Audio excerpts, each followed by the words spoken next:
Hey, fourth graders. We are going to continue on in our reading workbook today to talk a little bit about theme, and then also we're going to go through and I will read you a story and we're going to fill out a chart about the story. So I wanted to just mention to you a little bit about theme. I know we've talked about it before, but a reminder that when they ask you about what is the theme of the story, they're asking you what is the main message? What does the author want you to learn or know? Sometimes it's kind of like a moral. Might be a broad idea about life. It usually doesn't come right out and say it, but it's more implied throughout the story. You have to kind of read between the lines or infer to figure out what the theme of the story is. Today, I'm going to read you a story called Pigsty by Mark Teague. When I'm done reading the story, we are going to go through the next page of the packet, and it has a quick plot review chart. So right now, you just need to listen to me, and then we'll fill the chart out together. Pigsty. Monday afternoon, Wendell Fultz's mother told him to clean his room. "It's turning into a pigsty," she said. I wonder how many of you can make a connection to that. Have your rooms ever been a pigsty? Wendell went upstairs. Much to his surprise, a large pig was sitting on his bed.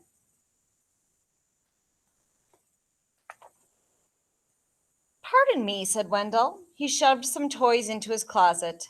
But the pig didn't seem to mind the mess, and Wendell found that he didn't mind the pig either.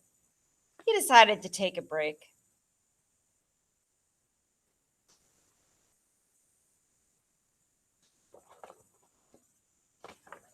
When Wendell's mother came to look at his room, the pig was hiding, but the mess was still there. She threw up her hands.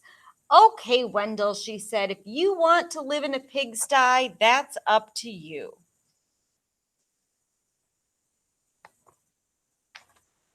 Wendell could hardly believe his luck. "Now I can live however I want."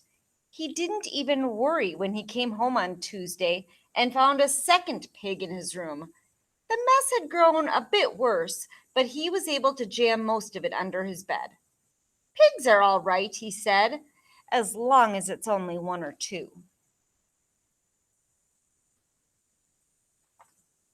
In fact, they had a wonderful time. They played Monopoly until late each night and left the pieces lying all over the floor. They had paper airplane wars and pillow fights. The bed became a trampoline.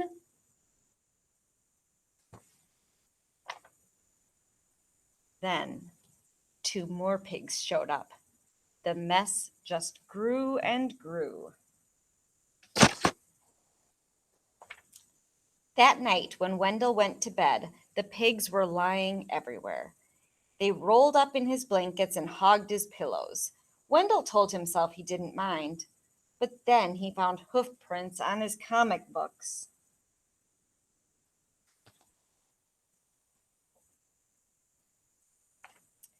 And Friday, when he got home from school, he saw that someone had been sitting on his basketball, and his baseball cards were chewed.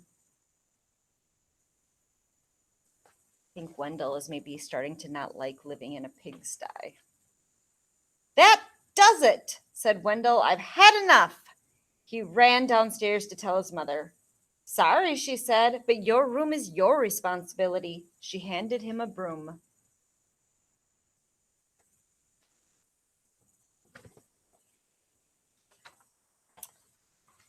Wendell started to complain. The mess was too huge. But suddenly he remembered a saying that he had heard, that many hooves make light work. He marched upstairs and organized a cleaning crew.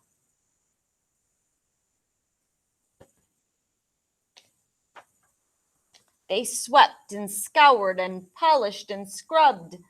Later that afternoon, Wendell inspected his room and pronounced it clean. In fact, it was a little bit too clean from a pig's point of view. So while Wendell inspected, the pigs prepared to go home. One of them made a phone call and a farm truck came to pick them up. They hugged and grunted and oinked goodbye. From that day on, Wendell kept his room clean.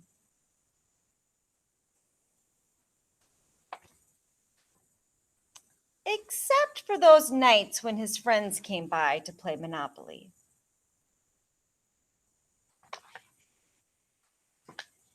The end. Now, what I want you to do is to get into the next page of your packet where it says Quick Plot Review Chart. I'm going to share my screen with you and then we're going to fill the chart out together. If I ever get ahead of you, you can always pause the video so that you can catch up on your writing, or you can wait until the very end and then pause it and fill the chart out that way. Let's start with, let me just present.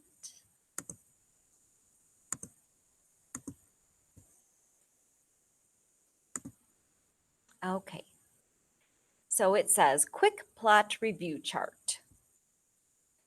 The first thing we want to put in there is the story title. Now this story is called Pigsty. Maybe I'll make that a little bigger.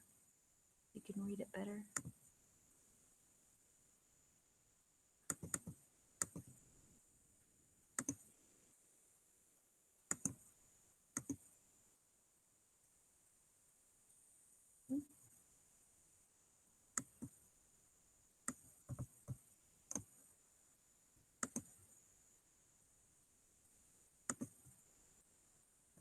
Sorry, I'm using this for the first time, so I'm kind of experimenting. Well, we'll make that bigger later. Okay, next we have to think about the setting of the story. Where did this story happen? And most of the story seemed to happen in Wendell's room.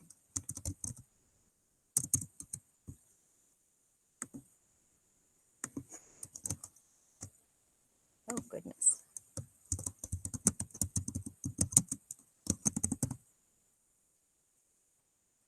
Next, let's take a look at characters. And it says, and characterization.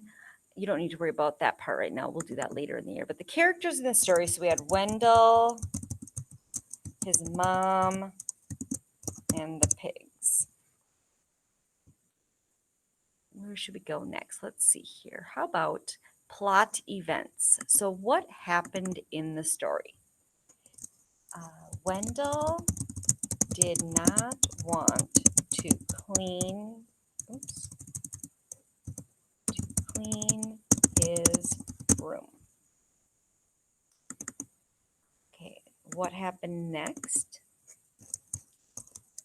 His room got so messy that pigs came to live there.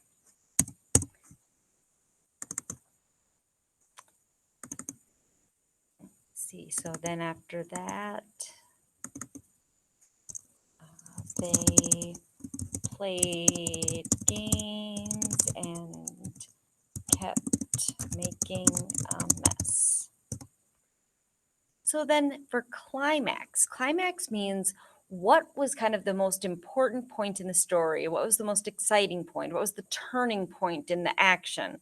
So in this story, I would say that the climax happened when Wendell's things were getting ruined and he got sick of having it be such a pigsty.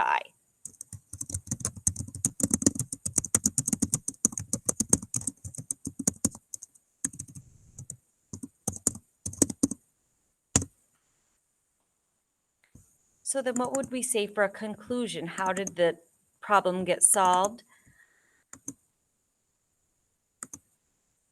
Well, Wendell cleaned his room and the pigs left. So that was kind of what happened as a summary of the story.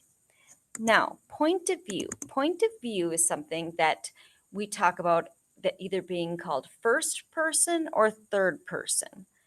If a story is written in the first person point of view, they say the word I. I had a messy room. I didn't want to clean my room. If it's written in a third person, it means that they're telling it about someone else, in this case, Wendell. So this story, the author kept saying Wendell had a messy room. Wendell did this. So we would call this a third person point of view. What was the conflict in the story? What was kind of the problem? So the problem, we had Wendell's room got too messy and his things were being ruined. Okay, so then we're down to just the theme. What do you think the message of this story was? What was the author trying to tell you? Now, maybe we might say something like, keep your room clean. Maybe that was the theme. Or maybe you might say, listen to your mom. Or it's maybe something about how having friends to help you makes work easier. But I think I'm going to put keep your room clean. Now, if you want to pause this right now, if you need to catch up on the writing, you can go ahead and pause the video and fill your chart out. I'm going to go back to the main screen here, stop presenting. And that is going to be it for reading for today. We are going to do the same thing tomorrow. We're going to fill out another quick plot chart with a different story. So I will let you finish that up and I'll see you tomorrow.